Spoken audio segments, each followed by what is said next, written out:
I was about 10 years old, and school was about to start, and I still didn't have any shoes. I should have been worried because although I was a poor kid living in Guatemala, most of my friends and future classmates had shoes, and I still didn't have any shoes, and my school was about to start in only a few weeks. But I wasn't worried because the day before, we had received achievement from Chicago. And when I say achievement, I mean a box. My grandmother used to live here in Chicago, and she used to send boxes with miscellaneous, with a lot of knickknacks, with pens, notebooks, shirts, pens, shoes, and a few toys.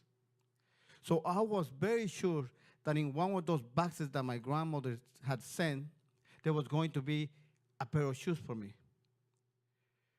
So my mother was going through the contents of the last box.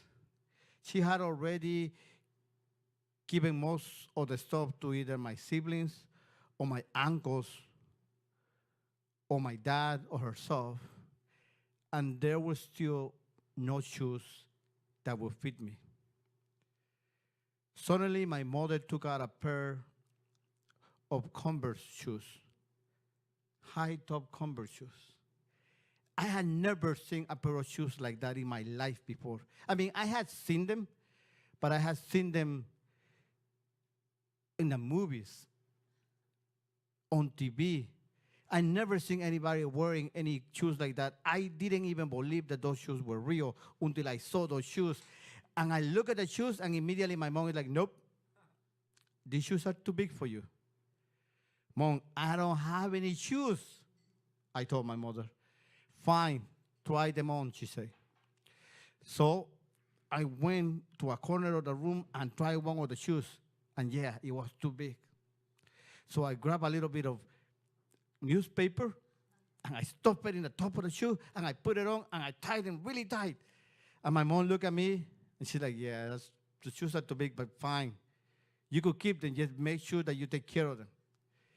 I immediately ran to the street to show my friends my high Converse shoes. And they all agreed that my shoes were the coolest shoes ever. There was only one kid who didn't like my shoes. I hated the freaking kid. For years, I hated the kid. Nowadays, I know that it's been a while. I was a kid back then, so I don't hold any resentment against this kid. And to prove that I don't hold any resentment, I'm not going to use his real name. Instead, I'm going to call him Satanás, which is Satan in Spanish. So Satan didn't like my shoes. And he didn't like my shoes because Satan was the only kid that had money in our neighborhood. He was the only kid that always had the coolest toys, the newest clothes, the nicest shoes. And for the first time ever, I have cooler shoes than Satanás. And it felt so good. But one day before school, after I've been walking around showing off my shoes to everybody, I noticed that my shoes had a little hole at the bottom on the sole of them. And I didn't want to tell my mom that my shoes had all of a sudden had a little hole on them because my mom told me to go to school without shoes. And there was no way I was going to go to school without shoes. So I cut little pieces of cardboard and I put it at the bottom of my shoes. And I went to school like that. A couple of weeks later, my friends were playing soccer.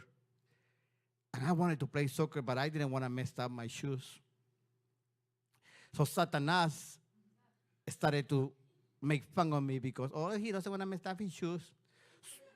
So, of course, I started playing soccer. And I was having a lot of fun, but then I kicked the ball really hard, and the shoe that I was wearing fell off and went up in the air and landed in the hands of Satanas, who was playing goalie. He took one look at my shoe and he started laughing his ass off.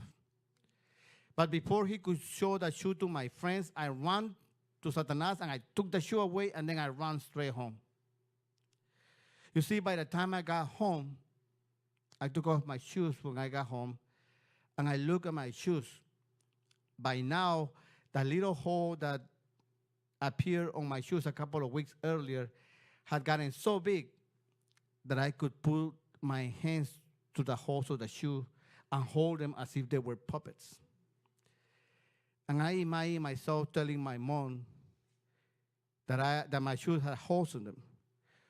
Well, when I went to school, I didn't have any shoes. And I imagine telling my father about the holes in my shoes. I told you to be careful with those shoes. Now you're going to have to go to school like that.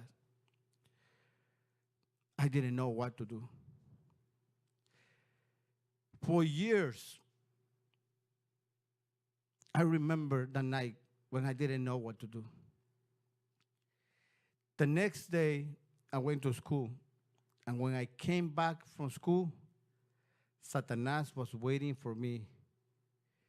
And he dared me to show the bottom of my shoes to everybody.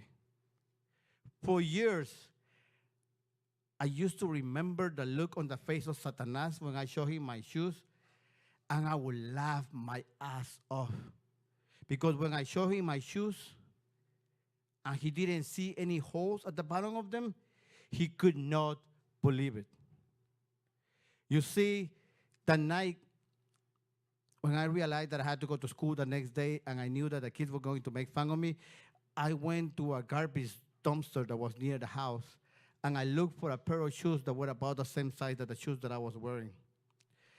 When I found those shoes, I cut off the soles of those shoes, and then I cut off the sole of my shoes, and then I sewed the sole of the shoes that didn't have any holes to my shoes. That's why when I showed my shoes to Satanas, he didn't see any holes on them. For weeks, my friends thought that I had the coolest shoes in the whole neighborhood. It wasn't until I came to Chicago, until I came to the United States, that I learned that the boxes that my grandmother used to send us were full of items from the thrift store, hand-me-downs, or donations. And that's why my shoes hadn't lasted that long. That's why a hole at the bottom of my shoes appeared so quickly. For years, my friends thought that I had the coolest shoes in the neighborhood because I had a pair of high Converse. What they didn't know is that I had a pair of Converse that had soles of Nikes on them. Thank you.